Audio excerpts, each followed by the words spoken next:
Bonsoir à tous. Je suis ravie de vous retrouver ici ce soir, ce matin, ce soir ou ce matin, dépendamment de l'heure où vous écouterez ce podcast. Nous vivons dans un monde qui change continuellement. Nous vivons dans un monde avec toutes sortes de créatures, des loups, des brebis, des lions, des moutons. Nous vivons dans un monde où on a vu la folie et la grandeur s'exprimer sous toutes ses formes. Nous vivons dans un monde où la peur domine et ne laisse pas de place pour la paix d'esprit. Vous serez d'accord avec moi, la réalité devrait être l'inverse. Pour peu qu'on n'a qu'une vie, on devrait pouvoir la vivre en paix.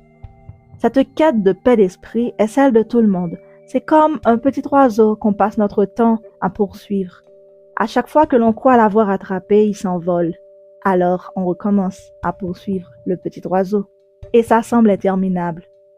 Elle est encore plus interminable quand on évolue dans un environnement où on ne se sent pas bien. Vous savez, c'est comme être un rayon de soleil dans les profondeurs de l'océan. On aura beau être un rayon de soleil, on ne brillera pas parce qu'on est mal entouré. Il en est de même pour l'environnement où vous évoluez. Parfois, ce n'est pas vous le problème, mais c'est votre entourage. Il est en effet plus facile, entre guillemets, de mettre fin à une amitié quand vous avez été trahi, mais qu'en est-il des situations où il s'agit de votre famille? Cette situation est 100 fois plus délicate parce que c'est la famille. Si vous vous réveillez un matin et que vous leur tournez le dos, on vous traitera de bien des choses, d'ingrats par exemple, de petites filles à qui on a offert une vie de rêve et qui n'a pas su s'en contenter. On vous comptera sûrement toutes les misères qu'ils ont connues à cause de vous. Mais ils oublieront de considérer que jamais vous n'aviez demandé à venir au monde et que, étant enfant, c'était leur devoir de prendre soin de vous.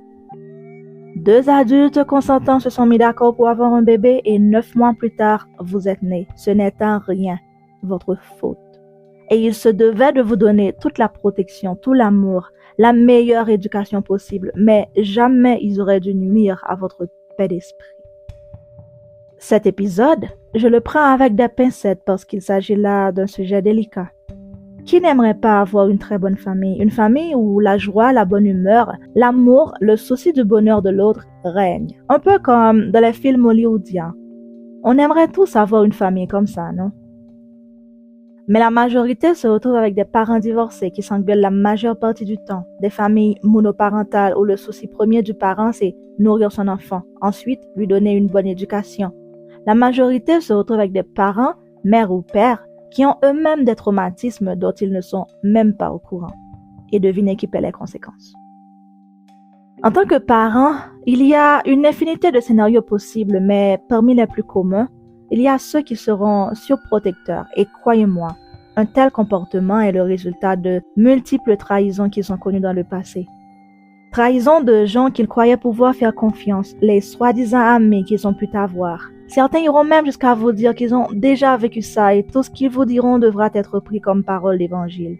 Moi, ma mère a l'habitude de me dire qu'elle a déjà fait toutes les mauvaises expériences à ma place, alors pas besoin de faire mes propres expériences.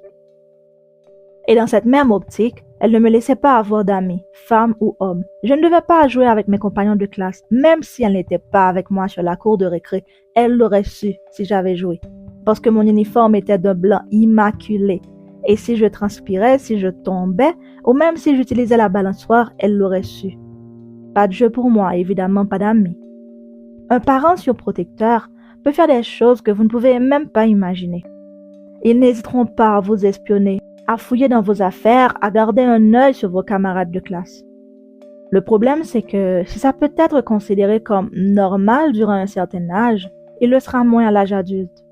Et pour la plupart d'entre eux, il est tout à fait normal de continuer ainsi. Certains parents laisseront de côté le phénomène de surprotecteur pour aller jusqu'à freiner leurs enfants dans leurs rêves. Par là, j'entends le fait de vouloir faire du futur de l'enfant celui qu'ils auraient aimé avoir. Par exemple, si le père ou la mère a toujours voulu être médecin, mais qu'il ou elle n'a pas pu parce que il a eu un enfant, il s'attend à ce que cet enfant devienne médecin à sa place, ignorant du coup les rêves de cet enfant et modelant ainsi son futur. Si l'enfant aime bien la médecine, tout le monde est content, mais s'il ne l'aime pas, il y a alors conflit d'intérêts. Et les reproches commencent, des reproches du genre « Après tout ce que j'ai fait pour toi, j'ai donné ma vie, j'ai souffert pour que tu puisses avoir le mode de vie que j'ai toujours rêvé. » automatiquement la pensée qui vous vient à l'esprit, c'est que vous n'aviez rien demandé de tout ça, encore moins à venir sur cette terre de misère et de souffrance. Je connais des enfants qui oseraient leur dire ces mots-là, et c'est alors que les mauvais qualificatifs fassent leur entrée. Petite ingrate, malhonnête, ou encore le parent s'énerve et lève la main sur son enfant. Souvent, c'est avec beaucoup de rage, car ça fait mal d'entendre ceci de la bouche de son propre enfant, et aussi parce qu'il sait que c'est vrai, même s'il ne l'avouera jamais. D'autres enfants, moins courageux ou plus sensibles, se tairont, écoutant la personne qu'ils aiment le plus au monde dire du mal d'eux. Et le parent continuera ainsi. Si tu deviens médecin, tu seras riche demain, et on pourra sortir de cette galère. Et c'est alors que l'enfant se rend compte qu'ils attendent de lui qu'il leur rende l'appareil. Un chemin tout tracé l'attend. Soit il le prend, soit les relations se gâtent. Beaucoup, je dirais même un nombre incalculable d'enfants sont passés par ce carrefour-là. La plupart se sont résignés, se courbant ainsi à faire des études qu'ils n'aiment pas. Certains finissent par faire en sorte d'aimer les études en question. D'autres n'y arrivent pas, abandonnent en chemin et recommencent à zéro.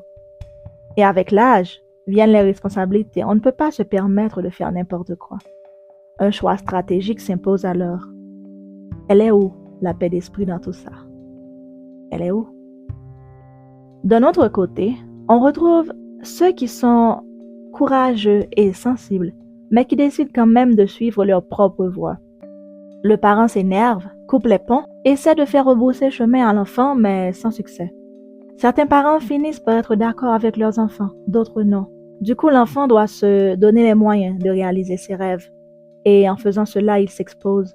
Il s'expose à la vie, à ses déboires, à tout ce contre quoi sa famille le protégeait. Il fera des expériences, des bonnes, des mauvaises. Certains finiront tout de même par se faire un nom dans leur domaine, d'autres pas. Certains réussiront et d'autres retourneront dans les jupes de leur maman parce qu'ils n'auront pas le courage et la résilience nécessaires pour faire face à la vie.